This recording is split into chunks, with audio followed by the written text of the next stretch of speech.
the one that was in that net. There's some decay of the roof beams, so we're not using it until we get it rehabbed and fixed. So,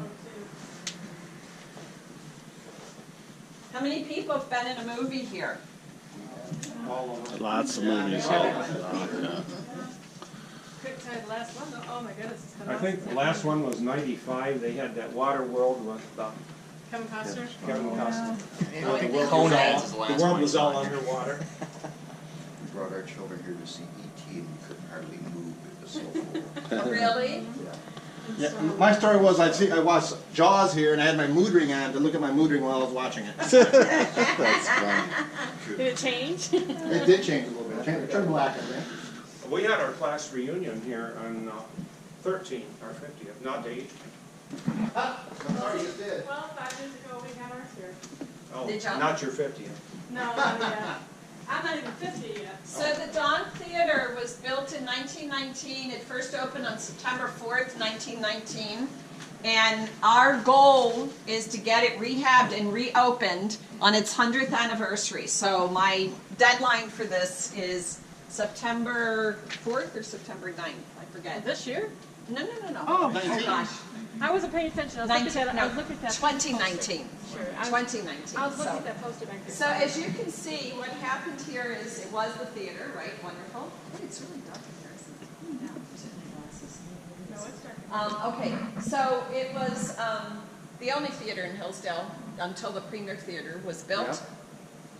And then the new owners took out the theater seating here on the first floor and made it the Roxy. I don't know if you remember that. The Roxy, Dick yeah. Emery and his son.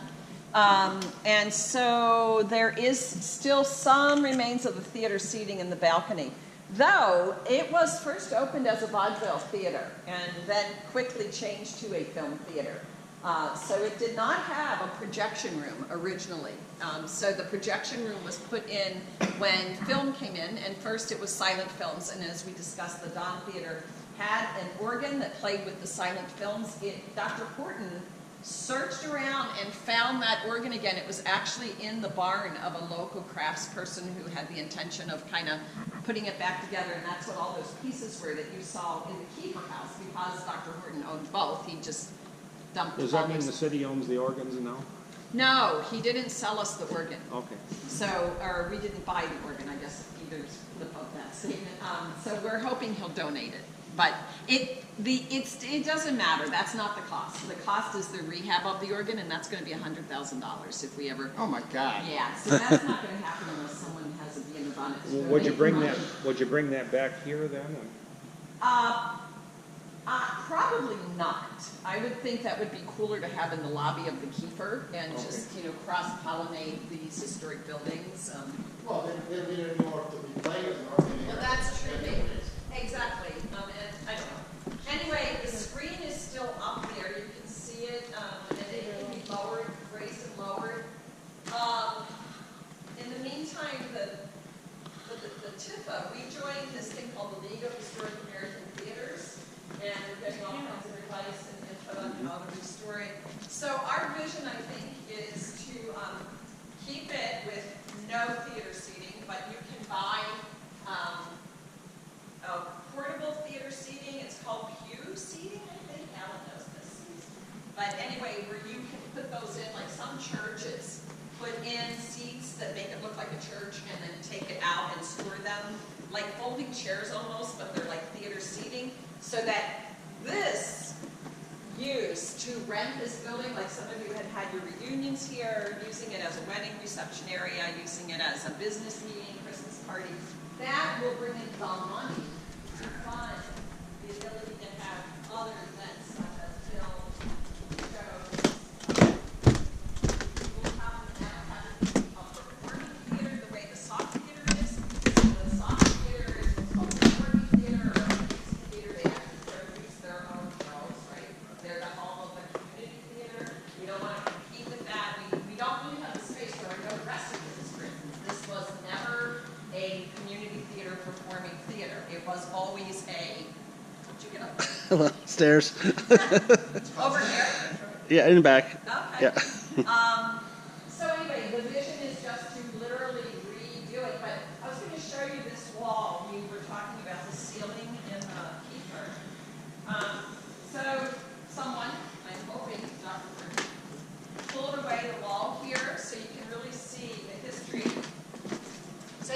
the walls were these painted, like in that stenciled kind of look, just like the ceiling in the Kiefer. Looks exactly the same. Yes. So probably the same artisans did it, truth be told, but I don't know that, but my guess is.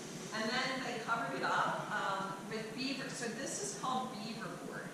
And if you look at it, it's almost like a corrugated, like it's a very early version of wallboard. So I had Rob McKay, that same gentleman who told me I couldn't have the original district report down here. He's just a great guy from our state historic preservation office. And he said basically this would have been, this is historic town itself. And if you look at it, those are the brick walls. So part of why this building is not sustainable.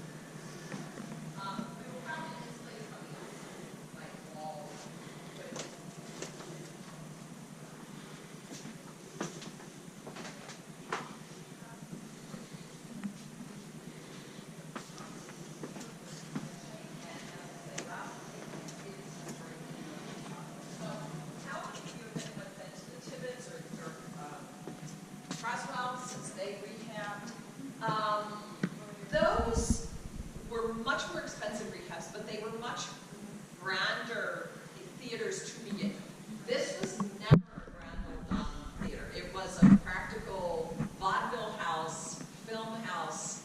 It looked a lot like this when it started. You know, it was never these gorgeous sort of faux gold or, you know, ceilings. I mean, it was like this. Now, obviously, this ductwork.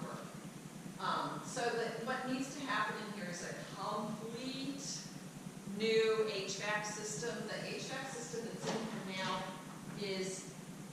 probably was adequate to heat the building, but it required an 8-inch gas line, and they never put an 8-inch gas line in. So they have been working with an inadequate heating system since 1940. So never had any seating here at all? Oh yeah, it has AC, but I think, Yeah, I think I see. yeah. Yeah. But I'm saying the heating system is inadequate.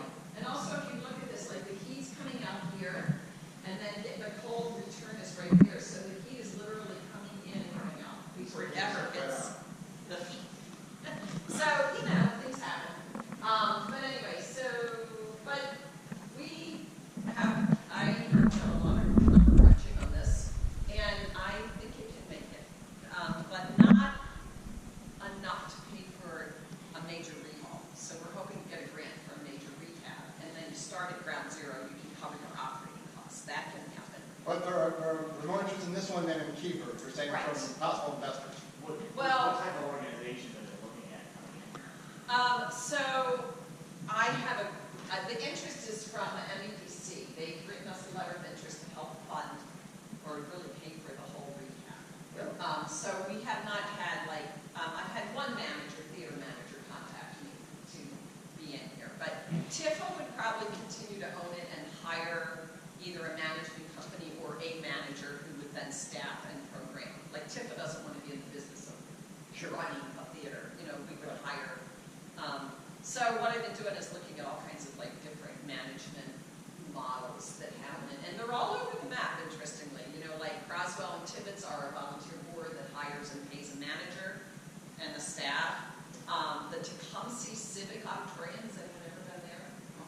That is a city, Tecumseh owns that theater. It's a department within their city government. They hire, like, the person who runs it is a department head. She has a budget, like everybody else has a budget in the city. So that's a different model. The Kalamazoo State Theater is completely privately owned, and they book shows and hope to make enough money to cover their costs. You know, so I mean, literally, theaters are owned and operated every possible combination of public-private that exists. So You guys are getting small. we're getting it. Yeah, I mean, we're getting information from all of them. But anyway, so yeah, so we should probably move on.